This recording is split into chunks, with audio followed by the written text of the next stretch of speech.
तो छत्तीसगढ़ में बड़ा नक्सली हमला हुआ है। आईडी ब्लास्ट में हमारे 8 जवान शहीद हो गए हैं। इसमें एक ड्राइवर भी शामिल है। पल पल की अपडेट आप तक पहुंचा रहे हैं। हमारे साथ हमारे सहयोगी इम्तियाज और प्रशांत गजभिये लगातार बने हुए हैं। उनका रुख करेंगे, लेकिन इससे पहले पूर्व विधायक विकास उपाध्याय कुछ कह रहे हैं, वो सुना देते हैं आपको। तकरीबन 1 साल से भारतीय जनता पार्टी की सरकार है और मैं समझता हूँ जिस प्रकार से बस्तर में हत्याएं हो रही हैं, चाहे ग्रामीणों की हत्याएं, चाहे हमारे जवानों की शहादत हो रही है, और भारतीय जनता पार्टी की सरकार में कोई रणनीति नहीं, कोई योजना नहीं। उनके नेता आते हैं, यहाँ बात करके चले जाते हैं कि 2025 तक नक्सलियों का सफाया हो जाएगा। अगर नक्सलियों का सफाया हो जाता या कोई ठोस प्लानिंग होती, कोई ठोस काम होता, तो जवानों की शहादत क्यों हो रही है? एक तरफ भारतीय जनता पार्टी की सरकार के लोग नकली डाटा आंकड़ा प्रस्तुत करते हैं, इतने नक्सली लोगों ने, इतने नक्सलियों ने सरेंडर किया, इतने नक्सलियों को मारा गया, जबकि दूसरी तरफ आप देखेंगे तो जवान की शहादत हो रही है। जवानों की शहादत पर और ग्रामीणों की मौत पर इस प्रकार का खेल बस्तर में चल रहा है, जो बर्दाश्त नहीं किया जाएगा। तो विकास उपाध्याय को आप सुन रहे थे। उन्होंने कहा है कि जिस तरीके का खेल नक्सलियों ने खेला है, ये बर्दाश्त नहीं किया जाएगा, बदला लिया जाएगा। नक्सली हर बार रिवेंज करते हैं। बड़ी घटनाएं आपको बता देता हूं जो अब तक घटी हैं। लाल आतंक का आखिर खात्मा कब होगा? लाल आतंक का खात्मा, ये पूरा छत्तीसगढ़ पूछ रहा है, पूरा देश पूछ रहा है। एक और केंद्रीय गृह मंत्री अमित शाह जी ने मार्च 2026 की डेडलाइन जरूर दे दी है, लेकिन लाल आतंक का खात्मा कब? ये सवाल हर छत्तीसगढ़ वासियों के मन में है। बड़ी घटनाएं आपको बताता हूं। 15 मार्च 2007 का दिन था। 55 जवान हमारे शहीद हो गए थे। 9 जुलाई 2007 को नक्सली हमले में 23 पुलिसकर्मी शहीद हुए थे। 17 मई 2010 का वो दिन था जब पुलिस अधिकारी सहित 36 लोग शहीद हो गए थे। 25 मई 2013, ये दिन सभी को याद होगा। महेंद्र कर्मा और विद्याचरण शुक्ल समेत 32 लोगों को मौत के घाट उतार दिया गया था। 24 अप्रैल 2017 को 25 सीआरपीएफ जवान शहीद हो गए थे। 9 अप्रैल 2019 को भाजपा विधायक भीमा मंडावी सहित 4 सुरक्षा कर्मियों को शहीद कर दिया गया था। 21 मार्च 2020 का भी दिन था जब 17 जवान शहीद हुए थे। 4 अप्रैल 2021 के दिन नक्सली हमले में 22 जवान शहीद हुए थे। और बीजापुर में नक्सलियों की बौखलाहट। और ये 4 तस्वीरें देखिए आप। सड़क पर गड्ढा आपको नजर आ रहा होगा। पहली तस्वीर है, ये वही जगह है जहां पर आईईडी ब्लास्ट किया गया। वाहन जो गाड़ी थी, उसके परखच्चे उड़ गए हैं। दूसरी तस्वीर हम आपको दिखा रहे हैं। तीसरी तस्वीर में देखिए आपको गाड़ी का बोनट नजर आ रहा होगा। अंदाजा लगाइए ब्लास्ट कितना जोरदार था, कितना धमाका कितना तेज था कि गाड़ी के परखच्चे उड़ गए। और चौथी तस्वीर देखिए आप, शहीद जवानों के हथियार आपको नजर आ रहे होंगे। ये 4 तस्वीरें बयां करती हैं बस्तर का दर्द, बीजापुर का दर्द, छत्तीसगढ़ का दर्द जो नक्सलियों ने दिया है। अक्सर कायराना करतूत को नक्सली अंजाम देते हैं। लाल आतंक से आखिर बस्तर कब मुक्त होगा, ये सवाल हर किसी के मन में है।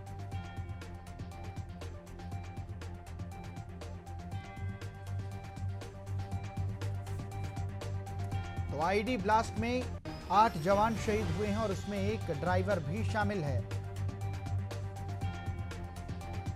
और हमारे साथ हमारे सहयोगी इम्तियाज लगातार बने हुए हैं। इम्तियाज, मैं अभी अपने दर्शकों को डेटा बता रहा था। 2007 से लेकर 2024 के डेटा अगर हम देखें तो बड़ी नक्सली घटनाएं यहां पर हुई हैं। कई जवानों ने अपनी शहादत दी है और नक्सली हमेशा रिवेंज लेते हैं। इम्तियाज, बदला लेते हैं।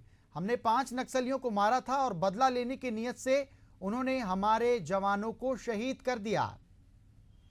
देखिए अमनदीप, जिस तरीके से आप डाटा बता रहे थे, जिस तरीके से डेटा कहती है कि लगातार जो किसी न किसी रूप से ये नक्सली जो हैं वो घात लगाकर हमला करते हैं। और यही फिराक में थे कि जब नक्सली मुठभेड़ में जब हमारे जवानों को कामयाबी मिली थी, 5 नक्सलियों को ढेर किया था, उसके बाद जब वापस ये लौट रहे थे उस समय घात लगाकर ऐसी कायराना हरकत की है। और नक्सलियों का एक जो जिस तरीके से वो तरीका इख्तियार करते हैं, जिस तरीके से वो चीज़ें करते हैं, वो कहीं ना कहीं ये हमेशा का रहता है कि जब हमारे जवान उनके गढ़ में घुसते हैं, उनको मारते हैं, उसके बाद वो बदला लेने की जो जिस तरीके से उनके अंदर भाव जगता है, वो चीज़ों को वो वेट करते हैं, उसके बाद ऐसी हमला करते हैं।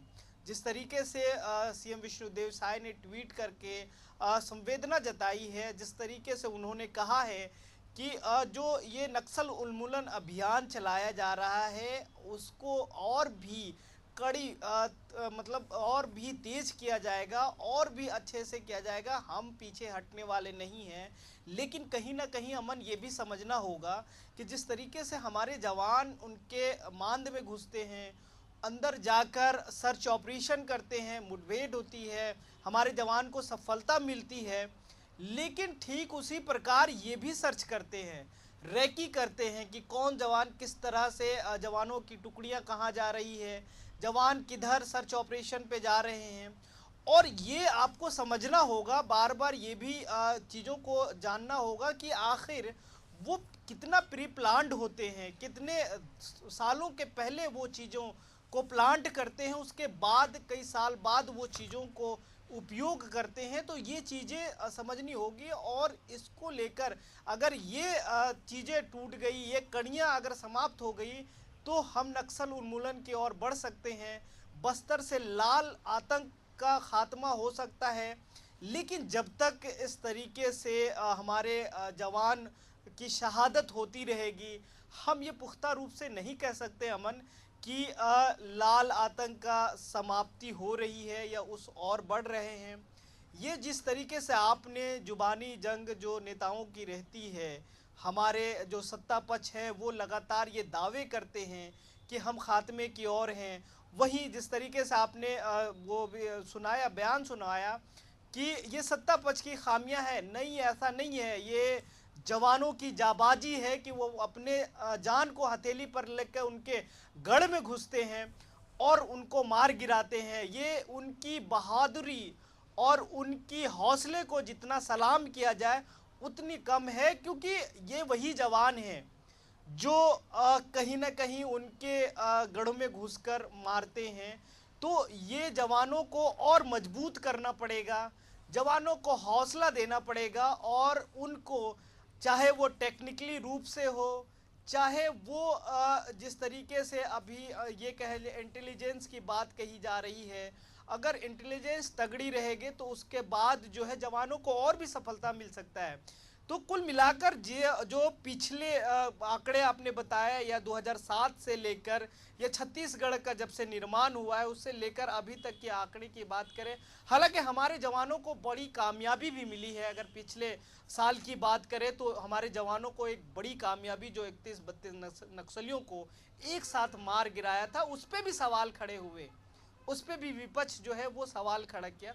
लेकिन आपको ये समझना पड़ेगा कि वो जवान जो है, जो अंदर घुस रहे हैं आखिर देश को बचाने के लिए, प्रदेश की सुरक्षा के लिए, और वैसे लोग जो उस इलाके में रह रहे हैं, दूरस्थ इलाकों में रह रहे हैं, जो शिक्षा से महरूम हैं, जो स्वास्थ्य से महरूम हैं, जो कहीं ना कहीं जिस तरीके से उनको स्वास्थ्य सुविधाएं, शिक्षा मिलनी चाहिए उससे वो महरूम हैं, उनको लेकर जो विकास कार्य है उन तक पहुंचाने का काम जो है सत्ता पक्ष कर रही है। और लगातार इसमें जिस तरीके से, चाहे वो गृह मंत्री विजय शर्मा की बात करें, उनका कहना है, और जिस प्रकार से पिछले बार आपने देखा होगा कि अबूझमाड़, बस्तर के दूरस्थ इलाकों से लोग यहाँ आए थे, रायपुर को देखे, घूमे, तो ये मकसद यही है कि उनको एक ऐसा वातावरण दिया जाए ताकि विकास जो है उन गांवों तक बिल्कुल बिल्कुल इम्तियाज, मुख्य धारा में वापस लौटने की बात आपने कही है। प्रशांत, आपका रुख करना चाहूंगा। बस्तर से जब खबरें आती हैं तो मैं कई बार ऐसी खबरें पढ़ता हूं कि नक्सली मुख्य धारा से जुड़ रहे हैं, लोन वर्राटू अभियान के तहत आत्मसमर्पण किया, पुनः नारकोम अभियान के तहत आत्मसमर्पण किया, नियत नीलनार योजना के तहत आत्मसमर्पण किया। लेकिन ये सब इतनी खबरें आने के बावजूद प्रशांत, कुछ ना कुछ ऐसा हो जाता है बस्तर में जिससे दहशत एक बार फिर से बढ़ जाती है। देखिए अमन, समझना जरूरी है कि नक्सलवाद क्या है। पिछले 5 दशकों से नक्सलवाद का दंश जो है बस्तर झेल रहा है। ऐसे में एक साल में अगर 200 से 250 नक्सलियों को जवान ढेर भी करते हैं, एनकाउंटर भी करते हैं, तो इसका मतलब ये नहीं समझा जा सकता कि नक्सलवाद खत्म हो गया है। नक्सली अभी भी है। अब जो लड़ाई है वो नक्सलियों के कोर इलाके में, जहां पर नक्सली सबसे ज्यादा मजबूत है। लेकिन एक अच्छी पहल और एक अच्छी बात ये भी है कि अबुझमाड़ जैसे क्षेत्रों में भी जवान घुस रहे हैं और सफलता हासिल कर रहे हैं। और ये वही जवान है जो बीते 3 दिन तक नक्सलियों के साथ लड़ रहे थे और 5 नक्सलियों को मार गिराया भी नक्सलियों। तो ये वही जवान है।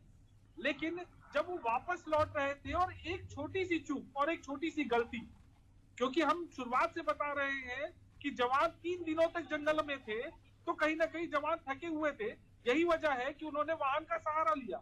लेकिन ये एक गलती जो बस्तर के अंदरूनी इलाकों में जवानों को करना सख्त मना है, वो गलती जवान कर बैठे, जिसका खामियाजा 8 जवानों को अपनी शहादत से देना पड़ा। साथ ही साथ जो वाहन चालक था उसकी भी मौत हो।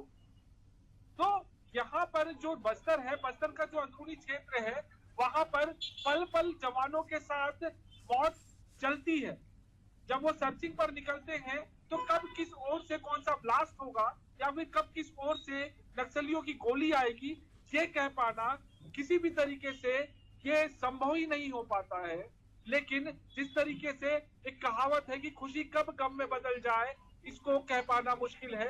ऐसे ही कुछ कहावत यहाँ पर यथार्थ होता हुआ नजर आ रहा है। बिल्कुल बिल्कुल क्योंकि प्रशांत, 5 बिल्कुल नक्सलियों को मार गिराने का जो खुशी थी वो पल भर में बिल्कुल आज प्रशांत, बिल्कुल। तो यहाँ पर 8 जवानों की शहादत हुई है और एक ड्राइवर भी इसमें शामिल है।